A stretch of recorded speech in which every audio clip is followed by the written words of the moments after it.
उमेश पाल हत्याकांड में UP police को दूसरी कामयाबी मिली जब प्रयागराज के कोंदियारा इलाके के लालपुर में हत्याकांड में शामिल रहे दूसरे आरोपी विजय उर्फ उस्मान का एनकाउंटर किया गया। हत्याकांड से जुड़े जो सीसीटीवी फुटेज सामने आए उसमें उस्मान द्वारा ही गोली चलाती दिखाई दे रही है।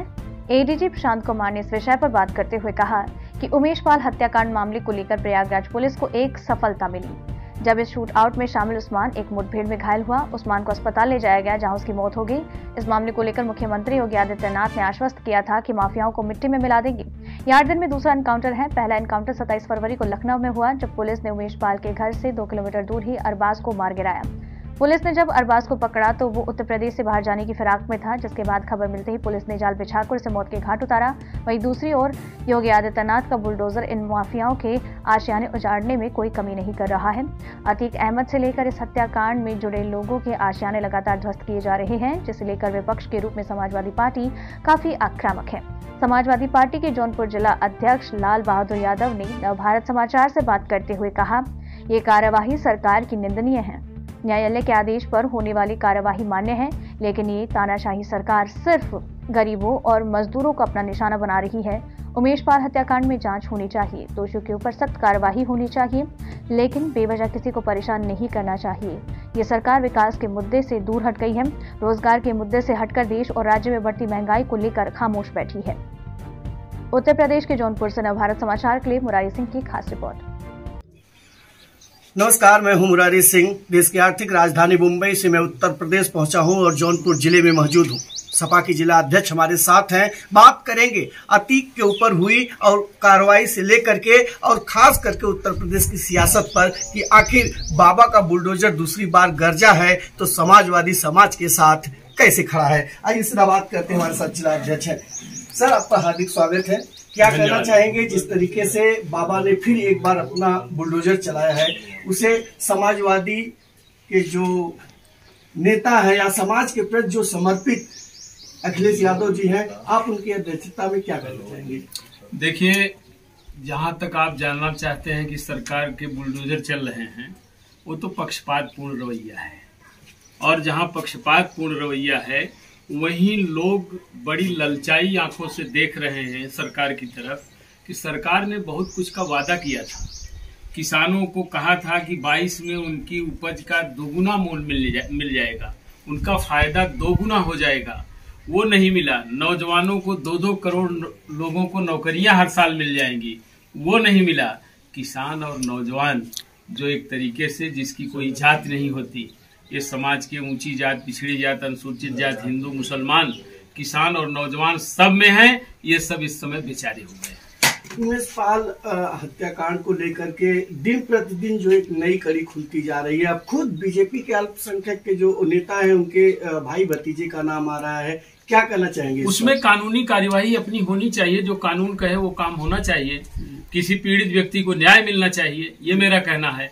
और मैं समझता हूं कि संसदीय परंपराओं में सारी बातें तो मैं समझता हूं विधानसभा के अंदर अभी विधानसभा चल रही थी और उसमें हमारे नेता जो नेता प्रतिपक्ष हैं, समाजवादी पार्टी के माननीय राष्ट्रीय अध्यक्ष जी, उन्होंने बड़ा बेबाकी से सारी बातों को रखने का काम किया। मैं समझता हूं आपके सोशल मीडिया से लेकर और प्रिंट मीडिया और इलेक्ट्रॉनिक मीडिया हर जगहों पर वो खबर गई है कि जो हम लोगों की मांग है। हम लोग चाहते हैं कि जनता के बीच में जो वादा करके ये सरकारें बनी हुई हैं देश और प्रदेश की, वो जनता के हित में अपना काम करें। सर, आपसे जानना चाहेंगे, कल हम लखनऊ थे और लखनऊ में एक बजट का पोस्टर बहुत बड़ा मुझे लगा देखने के लिए, उस पर क्या प्रतिक्रिया रहेगी आपकी? बजट का पोस्टर बजट तो दिखावा है, छलावा है। बजट से कुछ जो है जनता को नहीं मिला। आप बताइए, यहाँ हम लोग हैं जौनपुर में, 6 साल की सरकार हो गई, जौनपुर में कोई जगह दिखाई नहीं जा सकती जो प्रदेश सरकार की तरफ से कोई योजना ऐसी आ गई हो कि जिसमें जनता का हित हो गया हो। उस समय के निवर्तमान मुख्यमंत्री के रूप में हमारे माननीय राष्ट्रीय अध्यक्ष जी थे। यहाँ आकर के स्वास्थ्य एक ऐसा विषय है कि उसमें किसी एक व्यक्ति का काम नहीं होता। एक आकर के उन्होंने एक मेडिकल कॉलेज देने का काम किया और वो मेडिकल कॉलेज आज भी आधा अधूरा पड़ा है।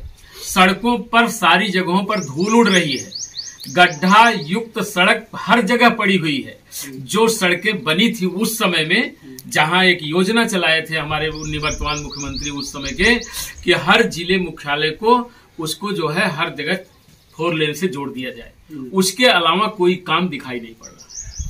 जिस तरीके से योगी आदित्यनाथ महाराष्ट्र के दौरे पर थे और कह रहे थे कि पिछले 24 घंटे में उन्होंने जो उद्योग वहां से लाया है, जो पूंजीपतियों को लाया है, उस पर आपकी क्या? मेरा कहना है कि अगर उद्योग लग जाए, हर हाथ को काम मिल जाए तो बहुत बड़ी बात है।